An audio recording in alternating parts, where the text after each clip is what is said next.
December 20th, 1943. Over the frozen skies of Germany, an American B-17 bomber, its body torn apart, one engine dead, another coughing smoke, struggled to stay in the air. The crew inside was broken, bleeding, and praying. Each minute felt stolen from death itself. The pilot, Lieutenant Charlie Brown, was just 21. His hands trembled on the controls, frost creeping up the windshield. His first combat mission had turned into a nightmare. Enemy flak had shredded the fuselage. Half his crew were wounded. The tail gunner, dead. The oxygen systems destroyed. The bomber flew lower and slower, an easy target for German fighters. Soon one appeared. A Messerschmitt Bf 109 sliced through the clouds like a hawk finding its prey. Behind the controls sat Franz Stigler, a decorated Luftwaffe ace with 22 kills to his name. He had been refueling when he saw the crippled bomber limping home. This was an easy victory. A single burst would earn him another mark, another medal, another step toward glory. He rose behind the bomber, lined up his sights, and waited for the perfect angle. Inside his cockpit, the metallic click of his gun safety echoed. Brown didn't even see him coming. But then, something strange happened. As Stigler approached, he could see inside the torn fuselage. The glass was gone. The tail was shredded. He saw men tending to the wounded, one cradling another's head with shaking hands. No guns aimed back at him. No defiance. Only desperation. He hesitated. The war had taught him to kill without pause, but what he saw now wasn't an enemy.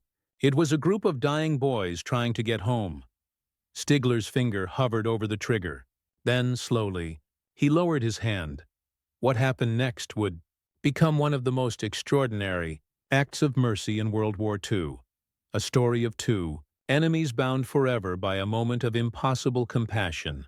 To understand what led to that moment of mercy, we have to return to the heart of World War II, a time when compassion seemed impossible.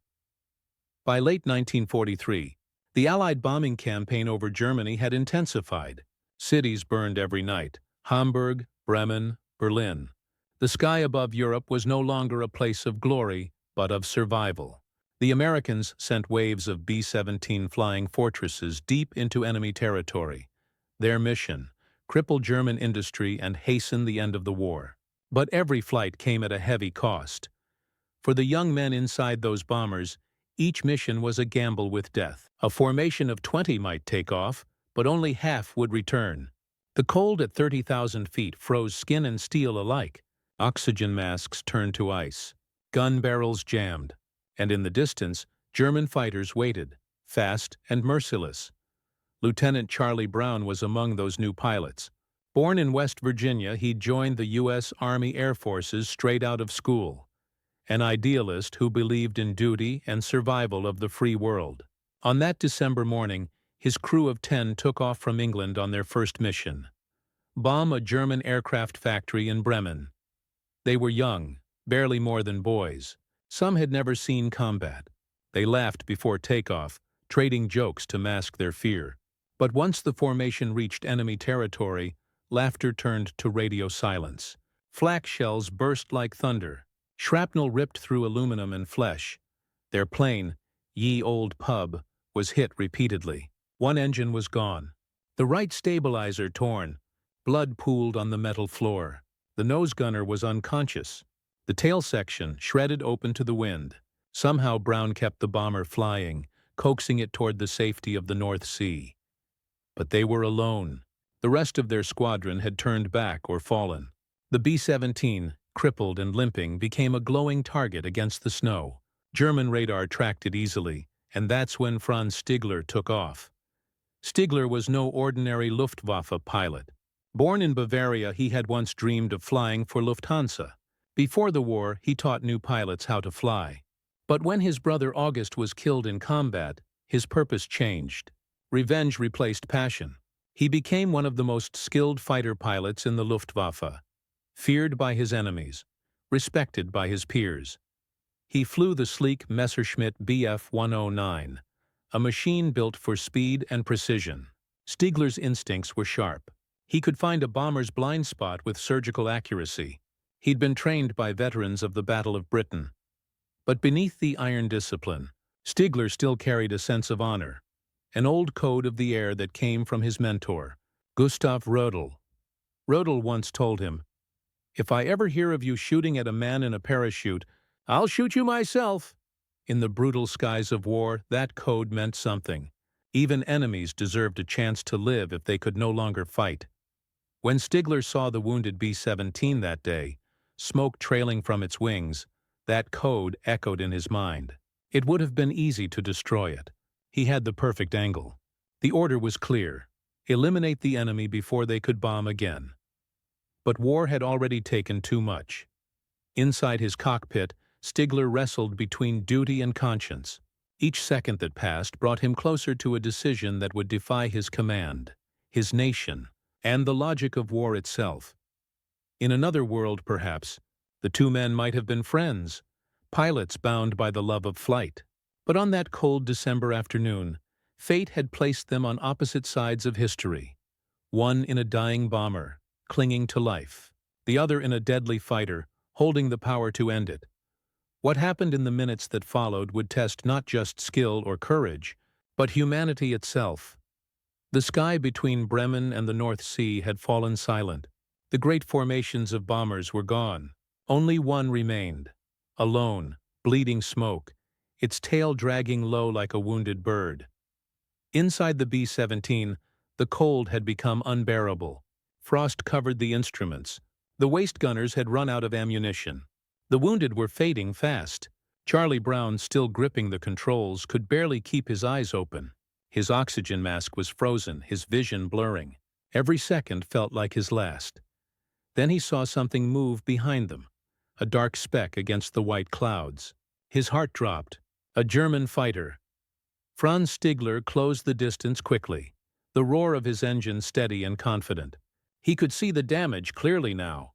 The tail was shredded, the rudder barely intact, and the left wing riddled with holes.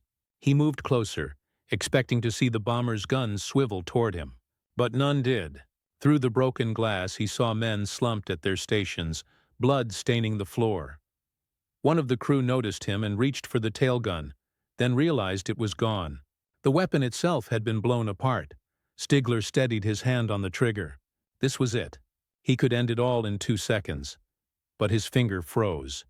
He flew alongside the bomber instead, close enough to see faces through the jagged fuselage. He saw a man pressing a bandage against another's shoulder, another waving weakly as if signaling surrender. Inside, Charlie Brown turned his head, expecting to see death. Instead, he found the German pilot looking directly at him, expressionless, calm, almost human. Two enemies, a few meters apart, suspended in the frozen air. Brown shouted to his co-pilot, "He's gonna finish us!" But the German didn't fire. He just stayed there, watching. Stigler gestured with his hand, pointing down, motioning for the bomber to land. He was trying to signal, "You're over, Germany. Land and surrender." But Brown refused. If they landed, they'd be captured. So the crippled B-17 kept flying west toward the sea. Stigler hesitated. He could shoot them down before they reached the coast. That was his duty. His commanders expected results. He'd already earned enough kills to be one away from the Knight's Cross, one of Germany's highest honors. One more victory, this one, and he'd have it. But then he thought of his brother. He thought of the teachings of his commander, and he thought of the faces he had just seen. Young, terrified, human. He made his choice. Stigler pulled closer, so close that the two planes almost touched. Brown's crew didn't understand what was happening. They couldn't imagine mercy from the enemy. But then the German pointed ahead, signaling a route toward the North Sea, toward home. Charlie Brown stared, speechless. He didn't know whether to trust it or prepare for another attack. His hands shook as he adjusted course, trying to follow the German's lead. For the next 10 minutes, the two aircraft, one deadly, one dying, flew side by side. An American bomber and a German fighter together over enemy skies. Down below, German anti-aircraft batteries spotted them. Gunners prepared to fire but then held off. They saw the Bf-109 flying escort and assumed it was a captured bomber being guided in. As the coastline appeared, Stigler knew this was the limit. If he went any further, his own people might accuse him of treason. Escorting an enemy out of German territory was an act punishable by death. He looked over once more. Inside the bomber, he could see Brown staring back. Neither could speak, but both understood. Stigler raised his hand in a small salute, one pilot to another. Then he peeled away, turning back toward Germany, disappearing into the clouds. For a long moment, the crew of Ye Olde Pub said nothing. Then, as realization set in, one of them whispered, "He spared us." Charlie Brown kept flying, pushing the bomber toward the English Channel. The aircraft was barely holding together. Wires sparked, engines sputtered, but somehow they made it. They crossed into Allied airspace and crash-landed at a base in England. When the crew crawled out, they could hardly believe they were alive. No one could explain what had just happened. Brown filed his report, detailing everything, but his superiors ordered him not to speak of it. The idea that a German pilot had shown mercy didn't fit the narrative of total war. It was a story that might humanize the enemy, and in 1943, that was unacceptable. So Charlie Brown stayed silent. For decades. Across the war-torn continent, Franz Stigler returned to base and said nothing as well. To tell the truth was to risk execution.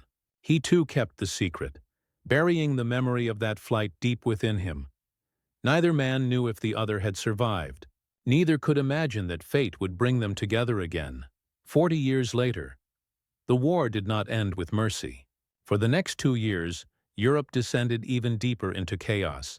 Cities crumbled, armies bled, and men like Charlie Brown and Franz Stigler were pulled back into the machinery of destruction. Brown continued flying missions until the final months of the war. Each time he climbed into the cockpit, he remembered that German pilot. The memory haunted him, not in anger, but in disbelief. Amid a world devoted to death, one man had chosen humanity. That single act had changed him. After the war, Brown returned to West Virginia, built a quiet life, and tried to forget the skies. He joined the Air Force Reserve, married his sweetheart, and settled into peacetime America. Yet sometimes, on still winter nights, he'd find himself looking up, hearing the faint hum of engines only he could remember. He often wondered, did that German survive? Who was he? Why did he let us go? Across the ocean, the story of Franz Stigler took a different turn. When the Third Reich collapsed, he fled Germany, escaping the devastation that followed. His home was gone, his country divided, and the Luftwaffe dissolved. He emigrated to Canada, where he worked as a pilot and mechanic, building a new life from the ashes of the old one. For decades, both men lived in silence, each carrying a memory the world refused to believe. But as years passed, Brown couldn't let it rest.